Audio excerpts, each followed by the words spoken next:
साक्षात भगवान देख लो, सफेद कपड़ों में इंसान देख लो। कौन कहता है धरती पर खुदा देखा नहीं, कोरोना वॉरियर्स में भगवान देख लो। नमस्कार, स्वागत है आपका एमपी न्यूज के खास कार्यक्रम हीरोज ऑफ एमपी में, जहां हम सैल्यूट कर रहे हैं रियल लाइफ हीरोज को, जिन्होंने कोविड के दौरान अपने योगदान से कई जिंदगियों को जीवन दान दिया। हमारे साथ में है आज none other than doctor Sarita Rao ma'am. Welcome to the show ma'am. कैसा फील कर रहे हैं आप? अभी की जो कोविड सिचुएशन है वो इतनी कंट्रोल में आ चुकी है और contributions all tribute goes to you and also हम लोगों ने 100 करोड़ वैक्सीनेशन का टारगेट भी पूरा करा है। कितना प्राउड फील कर रहे हैं आप अभी? I think I am very proud of the way जिस तरीके से इंडिया ने इस पैंडेमिक से लड़ाई की है, संघर्ष किया है। इसमें सबका योगदान है। लोगों ने भी बहुत प्रिकॉशंस लिए। जिस तरीके उन्हें बोला गया था कि मास्क आप पहन के और बाहर नहीं निकले, ज़्यादा नहीं मिले, ये सब चीज़ें लोगों ने भी बहुत प्रयास किया है डेयर करने के लिए। और बहुत मुश्किल है ये लोगों के लिए, because humans are social animals, और उन्हें उस सोशल से निकाल के उनको बंद करना बहुत मुश्किल था। बट लोगों ने बहुत कोऑपरेट किया है। The government has done an amazing job. 100 crore vaccinations is unbelievable in a country like ours with 130 crore. और इस वक्त तो मैं बहुत प्राउड फील कर रही हूँ कि इंडिया ने, डॉक्टर्स ने, नर्सेज ने, टेक्नीशियंस ने, लोगों ने, पब्लिक ने बहुत अच्छे से इस पैंडेमिक को डील किया है। बिल्कुल, सबका कहीं ना कहीं कुछ ना कुछ योगदान रहा ही है, जिसके कारण आज हम कोरोना को हराने में इतने सक्षम साबित हुए हैं। मैम, अपोलो हॉस्पिटल की एक ऐसी कौन सी बात है जो बाकी सारी चीज़ों से उसे अलग करती है, बाकी हॉस्पिटल से उसे अलग करती है? आई थिंक अपोलो हॉस्पिटल में हमारी जो स्लोगन है, इट इज़ टचिंग लाइव्स। तो हमारी कोशिश ये रहती है कि हम हर व्यक्ति की ज़िंदगी को किसी तरीके से छू लें। और चूँकि मैं कार्डियोलॉजिस्ट हूँ, तो मैं दिल को छूने में विश्वास रखती हूँ कि हम सिर्फ हेल्थ केयर नहीं देते हैं, हम लोगों के सेंटिमेंट्स, लोगों की जो फीलिंग्स होती है, एक हॉस्पिटल में जो एक डर रहता है जब वो आते हैं, बीमार रहते हैं, उन सब चीज़ों को हम हैंडल करते हैं। और सबसे इम्पोर्टेंट बात है कि हम world class health care Indore में अपोलो हॉस्पिटल में दे पाते हैं लोगों को। So I think that is what differentiates us from all other chains. बिल्कुल सही। मैम, हम लोग अभी जब नीचे से भी आ रहे थे तो हम लोगों ने देखा वैक्सीनेशन के लिए जो ड्राइव चल रहा है वो अभी भी अपोलो हॉस्पिटल में लगातार चलाया जा रहा है, लोगों को वैक्सीनेट करवाने के लिए, उन्हें मोटिवेट करने के लिए कि आप आइए, आप जागरूक होइए, आप वैक्सीन लगवाइए। मैम, क्या चैलेंजेस आए थे जब स्टार्टिंग में वैक्सीनेशन ड्राइव शुरू हुआ था? एंड आई थिंक हम देखते ही थे कि लोगों के बाहर कितनी ज़्यादा भीड़ लगी हुई थी। क्या क्या चैलेंजेस आए थे उस समय वैक्सीनेशन के टाइम पे? वैक्सीनेशन के समय actually when the vaccine came, there were two sets of people. एक जो बहुत ही जागरूक थे और बहुत ही उत्सुक थे कि वो वैक्सीन लगवाना चाहते थे, और एक सेट ऑफ लोग वो भी थे जिनको डर था कि इस वैक्सीन के साइड इफ़ेक्ट होंगे, क्या इससे हमें मृत्यु होने की संभावना है, क्या इससे हमें साइड इफ़ेक्ट्स होगी। तो ये दोनों कैटेगरी ऑफ लोगों को हमें डील करना पड़ा। बिल्कुल। सबसे पहले मैंने सबसे पहले जाके वैक्सीन लगवाई, ताकि हमारे सारे पेशेंट्स को ये एहसास हो जाए कि अगर मैम वैक्सीन खुद को लगा रही है तो इसका मतलब है कि ये सेफ़ है। और ये चीज़ हमने फिर सब लोगों को बताई बहुत सारे माध्यम से कि सबसे पहले हमने अपने आप को, अपने स्टाफ को वैक्सीनेट किया, ये दिखाने के लिए कि ये वैक्सीन सेफ़ है। बिल्कुल। और फिर जब हमने सब लोगों के लिए ये वैक्सीनेशन किया तो शुरू में बहुत रश भी होती थी, बहुत मुश्किल होता था डील करना के लिए। उसके लिए हमें बहुत सारे स्टाफ और बहुत सारे फैसिलिटीज़ देनी पड़ी, क्योंकि वैक्सीनेशन के बाद आधे घंटे तक ऑब्जर्व भी करना पड़ता है पेशेंट को। वहाँ पे पूरी एक इमरजेंसी टीम भी मुझे रेडी रखनी पड़ती है अगर किसी को कोई माइल्ड एलर्जी वगैरह कुछ हो। तो उसके लिए हमने पूरा एक अलग इंफ्रास्ट्रक्चर तैयार किया ताकि लोगों को सुविधा हो और लोग डरे नहीं और वैक्सीनेशन कराएं। अपोलो हॉस्पिटल ने पूरे हमारे जो 73 हॉस्पिटल्स हैं उन सब में ये वैक्सीनेशन ड्राइव किया है ऑन अ मेजर स्केल। ये तो हम लोग सभी जानते हैं कि आज हमारा वैक्सीनेशन ड्राइव जो इतना अच्छे मार्क पे टच हुआ है, तो वो कहीं ना कहीं हमारे जो हेल्थ वर्कर्स हैं उनके कंट्रीब्यूशन, उन्हीं के काम के जरिए हम लोग ये मार्क पहुंचा सके। मैम, सेकेंड वेव के टाइम पे बहुत ज़्यादा एक पैनिक का माहौल था, लोगों में डर का माहौल था। अगर उन्हें जरा से भी सिम्टम्स हो रहे हैं वो पैनिक क्रिएट कर रहे हैं, उनके जो पेशेंट के भी जो गार्डियंस हैं वो उन लोगों के मन में भी डर का माहौल था। उस टाइम पे मैम क्या क्या चैलेंजेस आए थे, क्या क्या ऐसी बातें थी, जो कठिनाइयाँ थी जो आपके सामने दिन ब दिन आती जा रही थी? I will say that second wave हमारे लिए अच्छा नहीं रहा, क्योंकि ये सेकेंड वेव ज़्यादा खतरनाक था as compare to the first wave. और ऐसा कोई घर नहीं था जिसमें कोई ना कोई रिलेटिव या कोई ना कोई फ्रेंड या पहचान के थे जिनकी मृत्यु नहीं हुई थी। और हम रोज़ स्ट्रगल कर रहे थे, क्योंकि उस समय बहुत ज़्यादा लोग की मृत्यु हुई। बिल्कुल। और उस समय दवाइयों की शॉर्टेज, ऑक्सीजन की शॉर्टेज, बेड्स की शॉर्टेज। पहली बार मेरी ज़िंदगी में मुझे ऐसा महसूस हुआ कि मैं एक कार्डियोलॉजिस्ट होने के बावजूद मेरे फ्रेंड्स, मेरे पेशेंट्स जो मुझे अप्रोच करते थे बेड के लिए, मैं उन्हें नहीं दे पाई बिकॉज बेड्स फिनिश हो चुके थे। इतने ज़्यादा लोग को उस समय हुई थी कि इट वाज वेरी पेनफुल कि we were not able to provide. तो जहाँ तक हम कोशिश कर सकते थे हमने पूरी कोशिश की, but it was a very difficult challenging situation, क्योंकि जितने लोग बीमार थे उससे कम हमें इंफ्रास्ट्रक्चर था। जी जी जी। So ये एक बहुत बड़ा चैलेंज हमारे हेल्थ वर्कर्स के सामने आया था, हमारे डॉक्टर्स के सामने आया था, क्योंकि जो फैसिलिटीज़ थी वो तो थी ही हमारे पास में, लेकिन उसके बावजूद भी पेशेंट्स की संख्या इतनी ज़्यादा थी कि कहीं ना कहीं एक चैलेंज वो दिन ब दिन बढ़ता ही जा रहा था। मैम, कुछ दर्शकों के सवाल आते हैं हमारे पास में, जिसमें से दिव्या जी का एक सवाल आया है कि उन्हें स्किन एलर्जी है एंड फर्स्ट डोज उनका हो चुका है, लेकिन सेकेंड डोज अभी उन्हें लेना बाकी है एंड शी इज़ फियरिंग कि अगर अभी वो सेकेंड डोज लेती है तो उन्हें स्किन एलर्जी उनकी बढ़ ना जाए। तो कितना इसके लिए डरने की बिल्कुल ही ज़रूरत नहीं है, because this vaccine is safe. और जब आपको पहले डोज में कोई ऐसा रिएक्शंस नहीं हुआ है तो उम्मीद है कि दूसरे डोज में भी नहीं होगी। स्किन एलर्जी एक माइनर सी प्रॉब्लम है जिसे हम बहुत आसानी से ट्रीट कर सकते हैं दवाइयों के माध्यम से और कुछ रेस्ट्रिक्शंस के माध्यम से। तो डरने की बिल्कुल ज़रूरत नहीं है, वैक्सीन सेफ है, आप बिल्कुल लगाइए। बिल्कुल। तो वैक्सीन ना लगवाने के जितने भी बहाने हैं ना वो अब काम नहीं करने वाले हैं, क्योंकि फर्स्ट एंड सेकेंड डोज दोनों ही बहुत ही इफेक्टिव साबित हुए हैं आपकी किसी भी प्रॉब्लम को ये सॉल्व करने के लिए। ऐसा ही एक और सवाल हमारे पास में आया है मैम मोहित जी का। उन्हें हार्ट रिलेटेड कुछ प्रॉब्लम है, कुछ उन्हें इश्यूज़ हैं, तो वो डर रहे हैं कि क्या मुझे कोरोना से अगर थर्ड वेव आती है या कुछ और भी, तो कितने चांसेस है कि वो उससे अफेक्ट हो सकते हैं या इन्फेक्ट हो सके, क्योंकि वो अभी भी अपने वर्क पे लौटे नहीं है, वो वर्क फ्रॉम होम ही कर रहे हैं इस डर से कि उन्हें कोविड पॉजिटिव ना हो जाए। तो मैम ये अभी के टाइम में कितना रिलेवेंट है, कितना सच है इस बात में? सबसे इम्पोर्टेंट चीज़ है कि Covid is at a low right now, तो बहुत कम केसेस हम अभी देख रहे हैं। तो इस वक्त वर्क पे जाने के लिए काफ़ी सेफ हम मान रहे हैं, और इसीलिए आप देखेंगे कि स्कूल्स, ऑफिसेज, गवर्नमेंट सेक्टर सब खुल गए हैं। So covid is at a very low situation.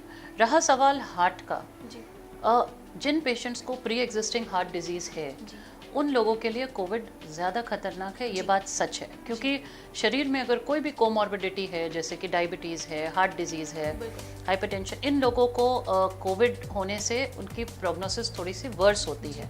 दूसरी चीज़ है कि जिनको कोविड होता है, कई बार हमने ये भी देखा है कि Covid is a prothrombotic disease, और उसके वजह से कई लोगों को हार्ट अटैक्स होती है कोविड के, जब रिकवर करते हैं तब भी। बट ज़िंदगी हमेशा डर के तो नहीं जी सकते हैं, प्रिकॉशंस ले और काम करें। बिल्कुल। डर के अगर हमारे कोरोना वॉरियर्स अगर डर जाते तो शायद आज हम लोग कोरोना को हराने में सक्षम होते ही नहीं। ये तो फ्रंट फुट पर रहकर इन्होंने काम किया है, हम तो फिर भी हमारे घरों में बंद थे। तो कोविड अभी कम हुआ है, हमें उससे डरना नहीं है, हमें उसे भगाना है। और कोविड प्रोटोकॉल्स जैसे कि मास्क पहनना, अपने हाथों को बार बार धोना, सोशल डिस्टेंसिंग को फॉलो करना, इसको अगर नियमित तौर पे हम फॉलो करेंगे तो चांसेस है, बहुत ज़्यादा चांसेस है कि हम कहीं ना कहीं सेफ हैं इन सारी चीज़ों से। मैम, एक हेल्दी हार्ट की डेफिनेशन क्या होती है, कैसे हम एक हेल्दी हार्ट को मेंटेन कर सकते हैं? So healthy heart is something जो हम हमेशा हर ईयर वर्ल्ड हार्ट डे पे भी सब लोगों को प्रोत्साहित करते हैं कि आप अपने हार्ट का ध्यान रखिए। हार्ट को ध्यान रखने के लिए अगर से सिंपल फॉर्मूला कि अगर आप 80 साल तक जीना चाहते हैं और बिल्कुल फिट जीना चाहते हैं तो आप formula of 80 that is ABCDE को अपनाएं। ए यानी कि आपकी जो अब्डोमिनल गर्थ है उसको 80 सेंटीमीटर से कम रखें, यानी कि मोटापा नहीं आना चाहिए। बी यानी कि आपका जो ब्लड शुगर है, जो फास्टिंग ब्लड शुगर है, उसे 80 के आसपास रखें, यानी कि डायबिटिक पेशेंट्स अपने शुगर कंट्रोल रखें। बिल्कुल। सी यानी कि आपका जो कोलेस्ट्रॉल है, जो खराब कोलेस्ट्रॉल है जिससे हार्ट अटैक होती है, उसे LDL कोलेस्ट्रॉल कहते हैं, उसे आप 80 से नीचे रखें। डी यानी कि आपकी डाइट, कोशिश करें कि जब भी खाना खाएं तो कैलोरिक वैल्यू ऑफ फूड 80 ग्राम से कम हो। ई यानी कि एक्सरसाइज, कोशिश करें कि जब भी आप एक्सरसाइज करें, कोशिश करें रोज कम से कम आप 30 मिनट्स एक्सरसाइज करें। नहीं कर सकते हैं ना, तो हफ्ते में कम से कम 80 मिनट एक्सरसाइज करें। So this is a very simple formula we say कि हार्ट को हेल्दी रखने के लिए खान पान पे ध्यान दें, fruits, green vegetables, regular exercise, no to smoking, control your blood sugar levels, control your blood pressure and you will remain fit and fine. बिल्कुल, एक हेल्दी लाइफ के लिए सबसे ज़्यादा ज़रूरी होती है एक्सरसाइजेस एंड एक हेल्दी डाइट।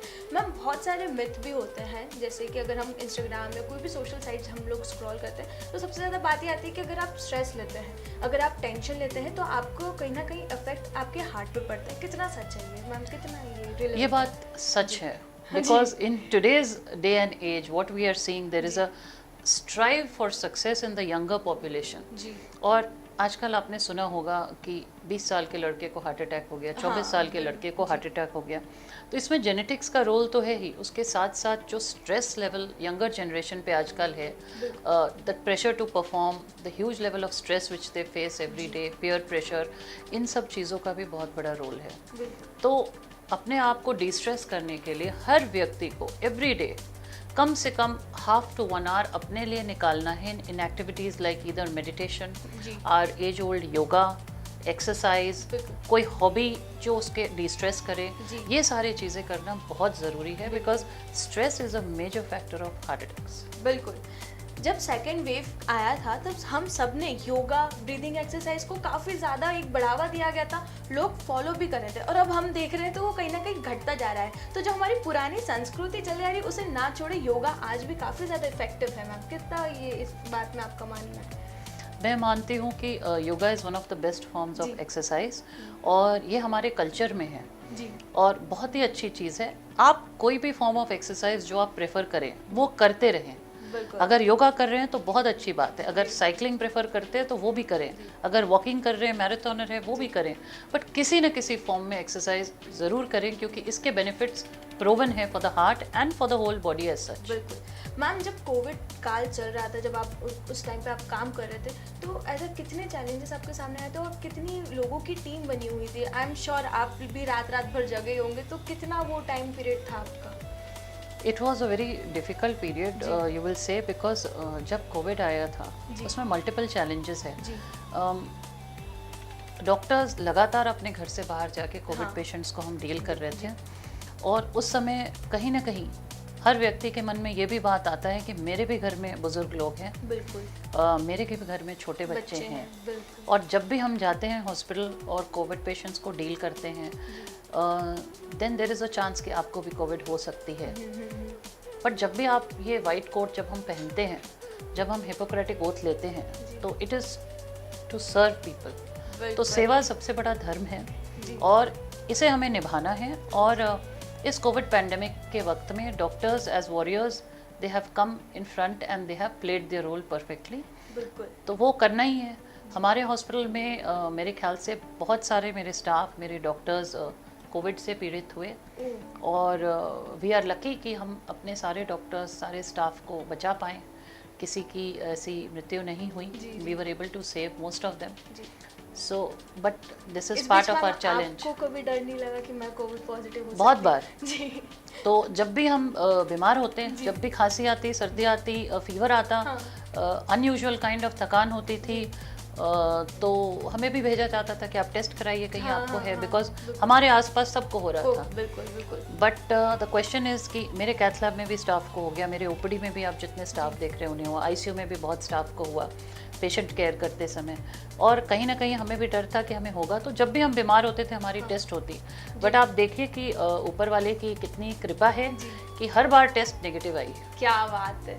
ये हमारे जो कोरोना वॉरियर्स हैं उनको हम मतलब वो हमसे ज़्यादा कुछ तो मांग नहीं रहे हैं, बस हमसे इतना ही उन्हें चाहते हैं कि हम कोविड जो प्रोटोकॉल्स हैं उनको फॉलो करें, ताकि ऐसे चैलेंजेस वापस हमारे वॉरियर्स के सामने ना आए जहाँ हम लोग भी लॉकडाउन हो और उनके सामने ऐसी स्थिति आए जहाँ वो किसी को जीवन दान करना चाहते हो लेकिन उनके सामने ढेरों सारी कठिनाइयों का उनको सामना करना पड़े। मैम एक लास्ट मैसेज जो आप हमारे दर्शकों को देना चाहें? सो आई विल लाइक टू से कि ये पैंडेमिक इस वक्त तो इंदौर में खास करके बहुत ही लो लेवल्स पे है, बट दुनिया में कई सारे जगह पे लोग इससे अभी भी लड़ रहे हैं। तो ये पैंडेमिक अभी ख़त्म नहीं हुई है। आप अपने प्रोटोकॉल्स फॉलो करें। याद रखें कि घर से निकले तो मास्क पहन के निकले, हाथ हमेशा रेगुलरली हैंड वॉश करें and that also for minimum of 30 seconds. और कोशिश करें कि बड़े गैदरिंग्स अभी नहीं करें बिकॉज ये वापस आ सकती है, इसलिए हमें प्रिकॉशन हमेशा के लिए लेना है ताकि वापस हमारे पास वो सिचुएशन नहीं हो जो सेकेंड वेव में हुई थी। बिल्कुल, सेकेंड वेव ने कहीं ना कहीं हम सबको डरा दिया था, हम सब डरे हुए थे उस टाइम पर और इतनी पैनिक वाली सिचुएशन थी कि हर इंसान अपनी सेवा देना चाहता था, रक्षा करना चाहता था, लेकिन फिर भी कहीं ना कहीं नाकाम हो रहे थे। तो ऐसी सिचुएशन वापस हमें फेस ना करने पड़े, इसी के लिए ही हम सभी सावधान हुए अभी से ही कि हम लोग कोविड प्रोटोकॉल्स को फॉलो करें और आगे ऐसे ही चलते रहें। हमारे यहाँ पे केसेस कम हुए हैं, इसका पूरा श्रेय हमारे हेल्थ केयर वर्कर्स को जाता है, हमारे कोविड वॉरियर्स को जाता है कि इनकी दिन रात की मेहनत का नतीजा ही है कि आज हम इतने सेफली हमारे जो नॉर्मल लाइफ है उसमें हम लोगों ने वापस कदम रखे हैं और हम लोग वापस से बैक टू नॉर्मल लाइफ हुए हैं। तो उसका पूरा श्रेय हमारे डॉक्टर्स को जाता है। Thank you so much ma'am for being there for us और हमारे लिए इतना टाइम निकालने के लिए। मैम की जो जर्नी थी उन्होंने मुझे इतना ज़्यादा इंस्पायर करा है कि मैम अब तो मैं भी चाहती हूँ कि मुझे जब भी मौका मिले तो मैं भी सेवा के लिए आऊँ, मैं भी यहाँ पे आऊँ, कुछ ना कुछ जो भी कर सकती हूँ मैं मेरे बल से मैं वो करूँ। और हमारे डॉक्टर्स को थैंक यू बोलना कभी ना भूलें। इसी के साथ ही मिलेंगे अगले एपिसोड में ऐसे ही एक रियल लाइफ हीरो से मिलने के लिए। तब तक बने रहिए एमपी न्यूज़ के साथ। Thank you.